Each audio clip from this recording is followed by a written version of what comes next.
Hello and welcome to the Your Holistic Earth podcast. My name is Kimberly Carson-Richardson and I am your host for this episode. I am so excited today. We have Jen Gutfried here to talk to you about how she helps people with people pleasing. This is going to be a good episode. Stick around. But first, let me tell you more about Your Holistic Earth. Your Holistic Earth is the bridge that connects you to your local and national experts in the field of holistic medicine and wellness. In these episodes, we bring you experts that are going to help you to be healthier and have an increased sense of well-being. So stick around. I know this episode is going to be good. Jen is a hypnotherapist and empowerment coach, and she's on a mission to help ambitious, people-pleasing women put themselves first, say no without guilt, oh, I love that, and set fierce boundaries to manifest the time, money, and happiness they truly desire. Oh, this is going to be so good. Jen, welcome to the podcast. I am so excited that you are here. Welcome, welcome. Thank you so much for having me. I'm super excited. So I love digging in with just a really great meaty question. So tell the viewers more about how you help people and really specifically your modality of hypnotherapy, because I find it so intriguing. So let's dig in. Yeah, so as you said, I help people pleasers. So as a former people pleaser myself, I know the toll that it can take on people's body. We say yes to everyone. We have that fear of, well, if I say no, people won't like me, or what am I going to lose, or people aren't going to be happy with me. So we're in this perpetual mode of, well, if I say yes, they'll like me. If I say yes, everything will be okay. But the problem is every time we say yes to somebody else, we're saying no to ourselves. And like me, you can only do so much in a day until your body starts saying, I've had enough. And mine led me to putting myself in the hospital. I literally passed out while getting x-rays one day because my body said, you're done. And I literally passed out cold, hit my head, got a concussion. And that was my wake-up call. So my ambition and my goal in life is to help women see that you don't have to put everyone else first. You don't have to be a people pleaser to be loved and accepted. And you're actually going to be better off if you put yourself first. And then you're going to attract the right people into your life. You're going to have more time, you're going to have more energy, and you're going to have more money because you're going to put yourself first. You're going to put your business first, your priorities first, your career first, and your happiness. And ultimately, that's what life's all about. And so I do that through a combination of coaching and hypnotherapy. And the reason the hypnotherapy is because it changed my life. I was on this hamster wheel of personal development books and counseling and all these other tools that were supposed to help me feel better and get over things and be a better person. And it felt like I would take 3 steps forward and 5 back. And it was this constant cycle until I did my first hypnotherapy session. And it was like I took 10 steps forward and none back. And I was like, oh my God, what the hell just happened to me? I've been working on this for years and I haven't had this progress. And I do one simple hypnotherapy session and boom, I've got this massive results in such a short period of time. Yes, I love it. And your story resonates with me so much. I have to share, a year ago, I was the say yes to everything person. And our business was quite busy and it was my health. I actually suffered a brain bleed, although they don't really know why. I honestly believe it was because I wasn't listening to my body. And I was pushing so hard and saying yes to everything. And it was a big wake up call. And I think you're right. I would hate for other people to have that type of wake up call, but often we do. Right? We push so hard until your body is like, no more, we're going to slam down the hammer. So I'm intrigued that, what would you say, because hypnotherapy, if people aren't, now I've worked with a couple of hypnotherapists, so I love it and I fully endorse it. But what would you say are some common myths and misconceptions that people might have about it or how it might be able to help them? Yeah, so one of the biggest conceptions people hear is, well, aren't you going to put information in my mind that I don't know? So they feel like, well, I'm completely out of it and I don't know what you can be saying to me. You could be putting these, like one guy, he said to me, well, what if you tell me to send you $1,000? And I'm like, well, it doesn't work that way. You're not asleep. And that's the thing. In hypnotherapy, you're just accessing the subconscious portion of your brain. It's just like a different part of the brain. But during the session, you are completely awake. You are completely aware. I'm talking to you. I'm asking you questions. We're, reliving scenes. We're working through things. And exactly what's going on. And the thing is even in hypnosis, there's still such thing as free will. So I can't make you do anything you don't want to do. Like, a lot of people look at the stage show hypnosis and they think, oh, but I don't want you to make me cluck like a chicken. And I love using that example because I was that person on the stage once clucking like a chicken because I thought it was hilarious in college. But the thing is if you're already someone who would say do something like that, or if you're willing to get up on a stage in one of those shows, it's because you're willing to do those things. You know that that could happen. And it's the same thing with hypnotherapy, is you still have free will. You are still in control of your thoughts and feelings, but with hypnosis, you're able to unlock beliefs and change your thought patterns in such a quick and profound way. I tell people it's like affirmations on steroids. Instead of saying that same affirmation over and over again for months and hoping it sticks, we're going right into the subconscious where you actually create your beliefs, and where I call it like your computer. That's where all your beliefs, that's where your hard drive is. So we're going to go into your hard drive. We're going to uncover what beliefs you currently have that are in contrast to what you want. And I call them conflicting beliefs. So if you want more money, and in your mind you're saying, I don't deserve money, or money doesn't grow on trees, or money isn't available to me, you know what? Your mind is always going to win.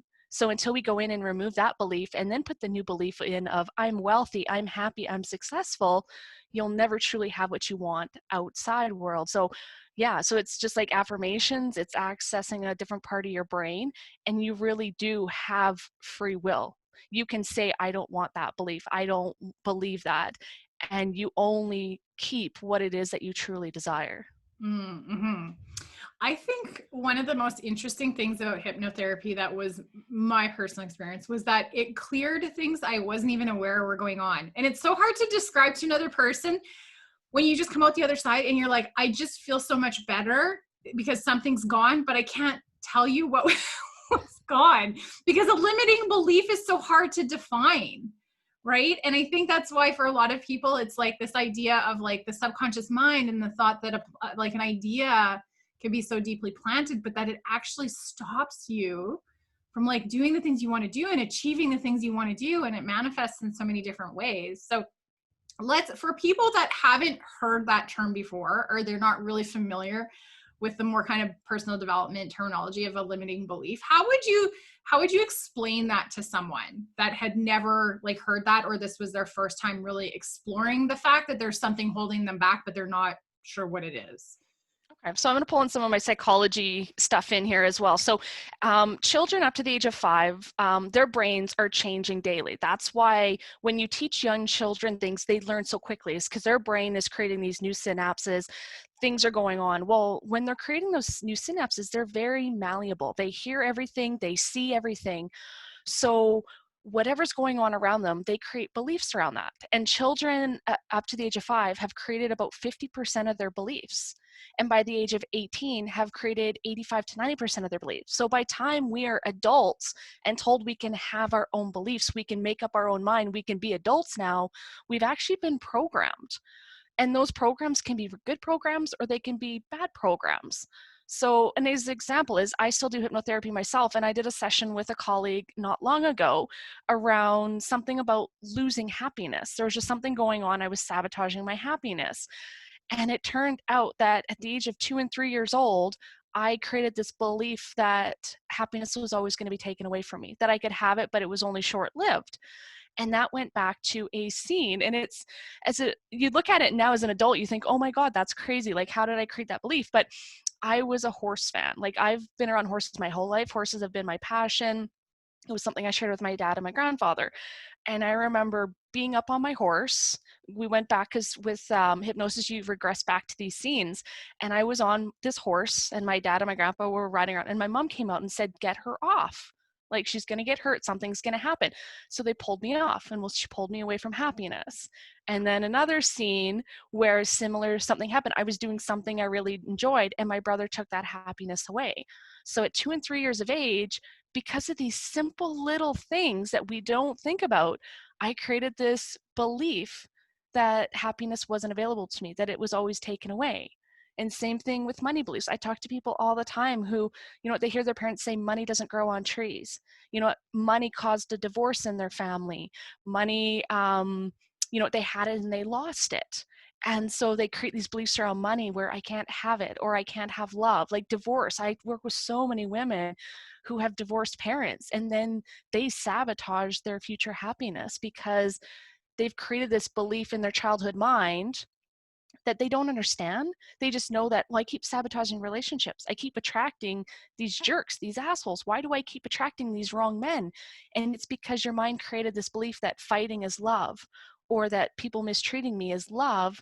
So that's what you create in your life, because as much as you believe that's not love, your mind doesn't believe that. Mm-hmm. Yes, love it. And it's interesting that there's all these ways that it manifests. So you don't know it's because of that thing.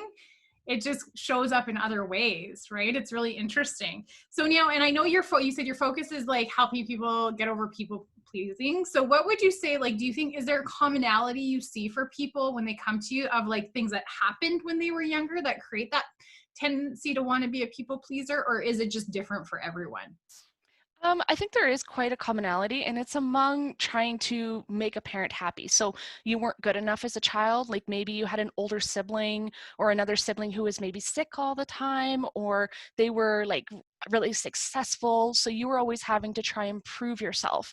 Or maybe your parents weren't in a great mental state. Like with my mom, I love her to death. She's an amazing woman, but she had no self-confidence. Like all I ever heard was, oh, well, I hope your dad likes this. I hope this. Like she was always that low self-esteem, low self-worth. So she passed that on to me. And all I wanted to do was make her happy. So if I make mom happy, things will be better.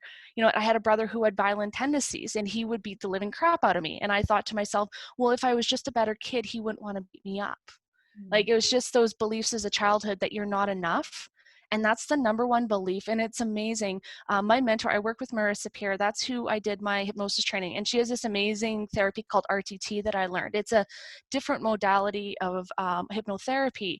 And through her 20, 30 years of hypnosis and as being a psychologist, she said 90% of the issues people come to stem from a root issue of I'm not enough at some point in their life that started when they were young and kept going and going.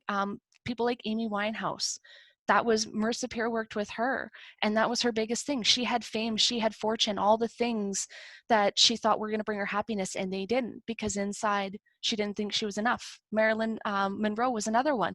She was an icon. Everybody loved her, but she never thought she deserved it. She didn't think she was enough, and she kept striving and striving until it took over her mind, and she just couldn't do it anymore, and she took her own life. And that's the problem, is most people have that issue. And for people pleasers, it really takes over their life. Some people can manage and they can push through and they get by with anger or success.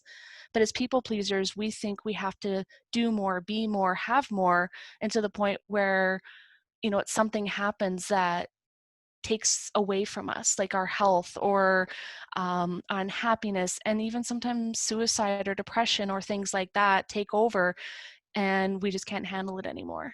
Mm-hmm. Mm-hmm. So yes, absolutely. That's so interesting. I've never really thought of it before, is that like that's at the core.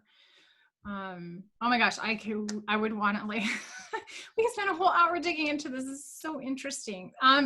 So I would love to know, like, going back to yourself and how you got to like doing this and your passion for helping other people. Like, what is an obstacle that you've had to overcome that makes you better at, helping others? For me, it was that enough feeling, like I am enough. I literally everything I did in my life was to try and prove to people that I was enough. I just wanted people to love me my entire life. I got straight A's in school. I was a star athlete, but it never inside of me felt enough. And I even got married to try and please everyone else, even though I wasn't happy in my relationship. And it was all to try and prove myself. And when I finally worked through those issues of not being enough and actually could love myself, like really love myself, and not have to look for that outside validation, it was like this light bulb switched on me. It was like my life changed overnight. It was this instant happiness and joy that was always with me. And it wasn't conditional of, well, if I do this or I do that, then maybe. It was I'd wake up in the morning and go, I am deserving. I can do what I want. Happiness is within my own reach, and it's available to me however and whenever I want. And that feeling was just amazing to have that power. And I think as women, we give away our power too much. And when we take it back, it's this beautiful and enlightening thing. And we can take on the world. And literally, when women have power, they can do anything they set their mind to. And women, as women with that power, we do amazing things. We change lives, we change the world, and we change ourselves. And it's just so magical. I love that. I love it. You're so right. You do. And when you really look after yourself, it does allow you to create that ripple of impact, like forward to your kids, your family, your spouse, your parents. Because when you look after your own stuff and you show up like the way you know you can without being hindered by that stuff, or when you're a kid, right? Like when you're really little, it really makes a difference, like in your overall sense of well-being. Like I speak from experience, like to be able to just go through life and not feel like you're in a constant state of like battle or war in your brain, right, with yourself. Like it's so beneficial. So I would love to just like one last quick question, and then I'm going to open it up for you for a second. But what would you say, like, is there a common kind of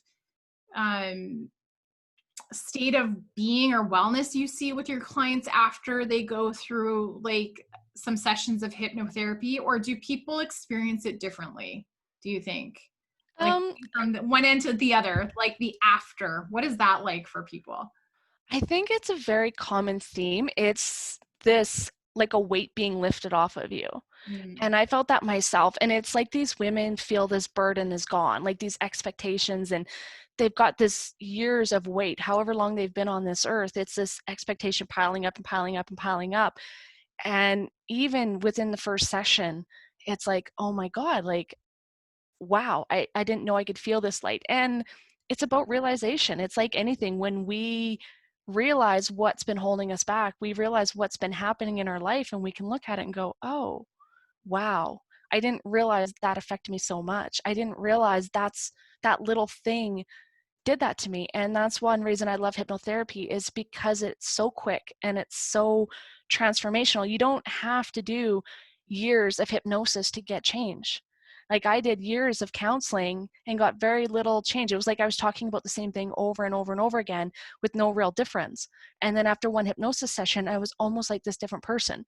I still had to learn how to integrate that into my life. That's why I do coaching and hypnotherapy, because I had these new beliefs, these new feelings, these new thoughts, but then I'm like, but how do I act on these? How do I make this happen in my life? How do I deal with people that don't like the new me? Or because the thing is, people pleasers is we attract people into our life who like us being a people pleaser. So when we start standing up for ourselves and being this more powerful woman, they don't know how to handle us. They don't like us being that strong, confident woman, because they can't control us and manage us. And so it's all about that shift. It's about making habit changes. It's about empowering and embracing that new woman and figuring out, how do I make her be? But that belief is still there. So you can't push her back, because once you have that belief and you see what's available, you don't want to go back. But then it's like, okay, what do I do now to make it happen? Mm-hmm. Love that. That's so true. I love that so much. And I love that you're talking about, like, yeah, you're absolutely right. Integrating it back in, because when you start to change, it can be hard for the people around you. So I love that you're then giving people other tools to help them deal with the after hypno. That's amazing. So I want to open it up to you. If for the people watching this episode, if you were to say, if you took one thing away from this, or 1 to 3 things, because some people drop me a system, what would that thing be? What would that be, perspective or thought shift you would like them to have after watching this? Yeah, so the biggest thing is, people pleasing is not an okay thing. It's not okay. It's not harmless. It really is harmful. It's harmful to you because you're putting everyone else first. It affects your health, it affects your mental health, and it affects your happiness, money, it affects everything. But more than that, you are a role model for your other generations. You're a role model to your daughters. And what kind of role model are you setting for them if you are that people pleaser? If you're always putting everyone first, if you're the martyr, if you're not being that strong role model, because these issues are generational. I got this from my mom, who got it from her mom. And I decided that I wasn't going to allow this to continue on in my family genetics, that this was going to stop with me. So even if you think now, oh, well, this isn't harming anybody, it really is. And it needs to stop with you. And you need to be that role model for your daughter or your niece or whoever it is in your life, so that you can empower women in your life. You can create a strong, confident woman who's not going to bend over backwards for a guy or for other people at the sake of her own. So don't just think about yourself, think about every other woman in your life that you're going to impact when you make these changes. Love it. Love it. As a mom of an 8-year-old girl, I absolutely love it. And you're right. Break those patterns of intergenerational trauma. So important. Love it. I have loved every second of this conversation, Jen. I could sit here and chat with you for hours. But maybe not everyone wants to listen to us chat for hours. So for anyone that's watching now, we'll drop in the show notes all the information, but what would be the best way for someone if they wanted to just jump on and contact you right now? Sure. Facebook's probably the place you can find me the best, but on all social media, you can find me at Live Your Remarkable Life. Beautiful. And I think you mentioned too that you have your own podcast as well. I do, and as to the same name, under Live Your Remarkable Life. So it's a mixture of interviews with women who have overcome some pretty dark times to create happiness, and a little bit of wisdom from myself. Beautiful. Love it. So guys, you can go check that out. We'll drop all of Jen's information in the show notes. So Jen, thank you so much for being my guest on this episode of the Your Holistic Earth podcast. It has been my absolute pleasure to have this conversation with you. And for everyone watching, check out the next episode. Jen, thank you. Thank you so much for having me. I had so much fun. Me too. Okay, we'll catch you next time. Bye.